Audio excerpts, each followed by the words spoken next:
Yeah, I thought we played pretty good basketball for both road games. Had an opportunity to win both games again.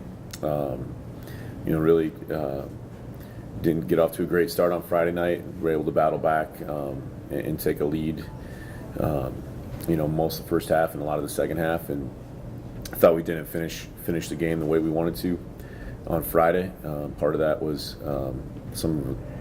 we didn't make the best decisions down the stretch, and part of that was they made a lot of shots down the stretch. They've got a couple fifth-year senior guards that made a lot of plays and made a lot of shots, and we had some good opportunities that we passed without taking advantage of. So dropped a really tough one on Friday in a really good game, and then definitely excited about the way we bounced back on Saturday.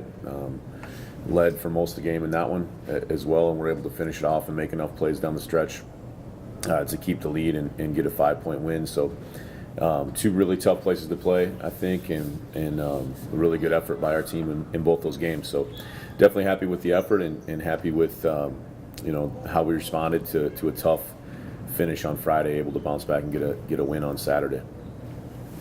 How was the offense able to work in this past weekend's win, just considering there were several guys other than just David that had really, really good shooting percentages?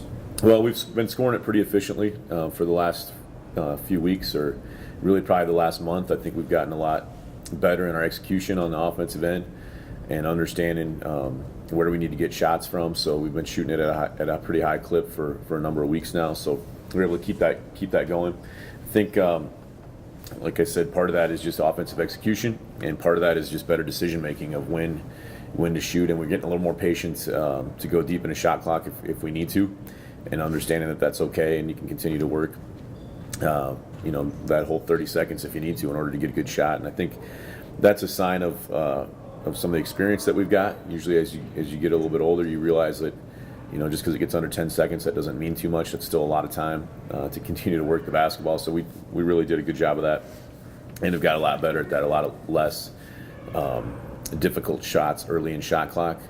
So that's good. And then we've just had so many different lineups with so many different guys hurt this year as well, and that was again this weekend, and some guys out or some guys limited in minutes. It's good to have a little bit of depth and some guys that can step in and play when need be and cover for guys. So I thought we had a good job of that this weekend as well. Just you're always going to need some guys off your bench to be ready to go. Sometimes it's a little bit, sometimes you need them a lot. And I thought our bench had a really good weekend, and that helped us on both ends of the court. Just the way that David's year has been this year for you guys, do you feel like that was just a matter of time for like a 30-10? Well, I think he didn't. I think he only had 9 points on Friday, and he only got about 8 good shots, and he took 8 good shots, and then the next night I think he had 16 or 17 good shots. So he took all those shots and shot a decent percentage both nights, as you mentioned. So it's really all about how the team's going to defend us, and they doubled him a little bit on Friday. Saturday they didn't. He passed the ball well enough to take advantage. Some other guys had big scoring nights, especially our guard court on Friday. And we've really grown in that regard to be able to understand. You're not going to get the same opportunities every night. Teams are going to scheme to take something away. So you got to take advantage of what they give you. And a good shot is a good shot, whether it's for David or whether it's for Kyle or for Max or for Trevor or whoever it might be. And we're getting better at understanding that. And just continue to work for those. So I think we're learning how to attack different looks on the defensive end, and that's something that just takes a little time to get used to and to get comfortable. And I think we're doing a little bit better job trusting our teammates to keep that ball moving a little bit better. I want about Kyle a little bit and the steps he's kind of stepping forward a little bit, taking more of that scoring role a little bit away from David, at least give him a little help there. Do you feel that he's kind of doing that? Well, yeah, he had a good weekend scoring the basketball. And like I said, Friday there was a lot of double teams, a lot of tension into our inside game, which opened it up for our guards. And Max had a really nice game, and Kyle did as well. Both had over 20 points. And then, Saturday I thought we executed some things to get Kyle some looks a little bit more, and kind of the way that they defend.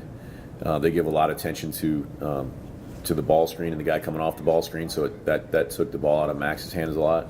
but that opened it up for some other guys. And like I said, we did a good job spreading the court, and Kyle's one of the guys on our team that can definitely spread the court and make shots. And so Saturday he had another night with a lot of opportunities to get good looks and played well. So probably played his best overall 2-game weekend of the year. I thought Cody Dwyer for us probably played his best overall 2-game weekend of the year as well. So we had some guys step up and really make some important plays for us. This weekend for Bemidji and Crookston, and how important of a weekend is this coming up? Yeah, 4 games on a row on the road. Excuse me, like you mentioned, and now we're back home for 4 in a row. So that'll be great to get back here and be able to. It's such a choppy schedule when you're taking off Thursday morning at 8 a.m. and you're not practicing at home, and you're trying to find a gym to practice in on the road, and trying to practice after 4 hours on a bus and get off and practice in some place that's unfamiliar. So we need to have a good week of practice this week. It'll also allow, from a coaching standpoint, it allows us to get out recruiting a little bit this week and see some student athletes that we think can help us down the road. So it's nice to be home for that too. But just to have a 4-day practice week and rest in your own bed and be around our trainers the whole time and not have to. We have guys waddling out to the bus on ice packs and then trying to squeeze into those seats when you're 6'8".